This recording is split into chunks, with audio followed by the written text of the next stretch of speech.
জুলাই জাতীয় সনদের খসড়া প্রকাশ গণ-অভ্যুত্থানের তাৎপর্যকে সংবিধানে স্বীকৃতির অঙ্গীকার। চাঁদাবাজ যত শক্তিশালী হোক না কেন ছাড় দেয়া হবে না, হুঁশিয়ারি স্বরাষ্ট্র উপদেষ্টার।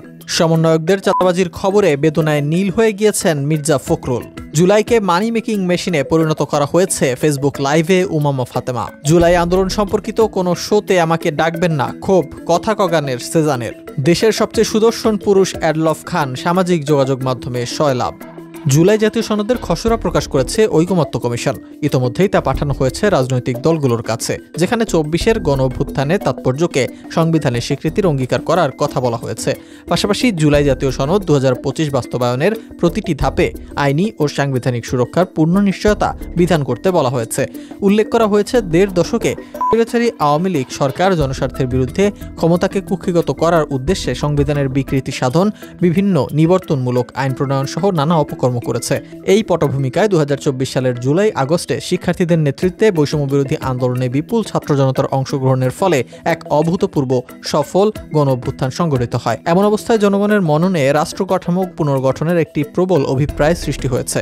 সুশাসন, জবাবদিহিতামূলক ও দুর্নীতিমুক্ত সরকার ব্যবস্থা প্রতিষ্ঠার ঐতিহাসিক সুযোগ সৃষ্টি হয়েছে, যার সদ্ব্যবহার করা আমাদের সকলের পবিত্র দায়িত্ব।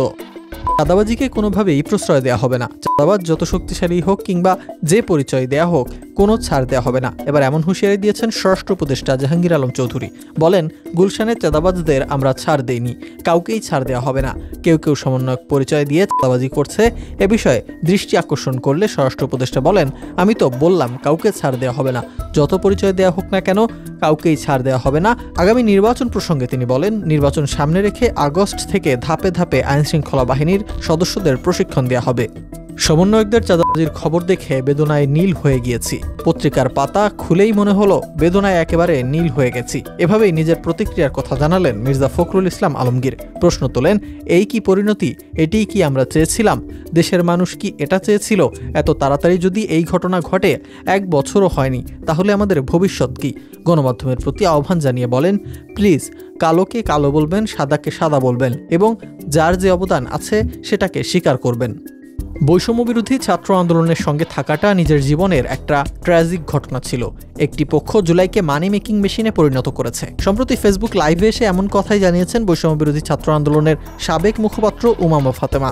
২ ঘন্টা ২৪ মিনিটের ওই লাইভে বৈষম্যবিরোধী ছাত্র আন্দোলনের সঙ্গে যুক্ত হওয়া থেকে শুরু করে বের হওয়া পর্যন্ত নানা ঘটনা ও তথ্য তুলে ধরেন তিনি। উমামা বলেন, জুলাই একটা অনেক বড় ধরনের অভিজ্ঞতা ছিল, কিন্তু আমি বৈষম্যবিরোধী ছাত্র আন্দোলনের মুখপাত্র হওয়ার পর প্রথম আবিষ্কার করেছি এগুলো দিয়ে টাকা পয়সা ইনকাম করা যায়। খুবই দুর্ভাগ্যজনকভাবে এটাকে মানি মেকিং মেশিনে পরিণত করা হয়েছে। অনেকটা বিরক্তি নিয়েই তিনি বৈষম্যবিরোধী ছাত্র আন্দোলন ছেড়েছেন বলে জানান উমামা ফাতেমা।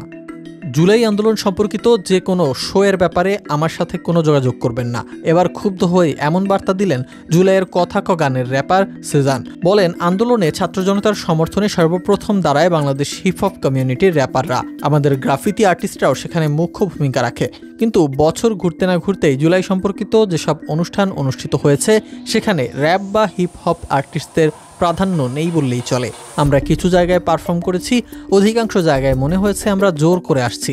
সেজান লেখেন, যেসব শোগুলোতে আমি কথা দিয়েছি সেগুলো শেষ করার পর প্রপার লাইন আপ মেনটেন করে আমাকে ডাকবেন, আর শোতে আর্টিস্টদের প্রপার প্রোটোকল দেওয়ার ব্যবস্থা করবেন। অন্যথায় নিজের এবং আমার সময় নষ্ট করবেন না। দেশের সবচেয়ে সুদর্শন পুরুষ নাকি কোরিওগ্রাফার অ্যাডলফ খান। সামাজিক যোগাযোগ মাধ্যমে চোখে পড়ছে এমনই একটি ঘটনা। বিষয়টি দেখে অনেকেই চমকে উঠছেন, কিন্তু এসব প্রচার যে পুরোপুরি বিভ্রান্তিকর ও মন গড়া সে কথা জানিয়ে ক্ষোভ ছেড়েছেন অ্যাডলফ খান নিজেই। বলেন, আমার ছবি ভিডিও দিয়ে নেট দুনিয়া সয়লাভ। ভাইরে ভাই, আমাকে পাইলেন আপনারা। ভালো মন্দ, বাস্তব অবাস্তব, মন গড়া ক্যাপশন দিয়ে লাখ লাখ ভিডিও বানাচ্ছে, সব একের পর এক।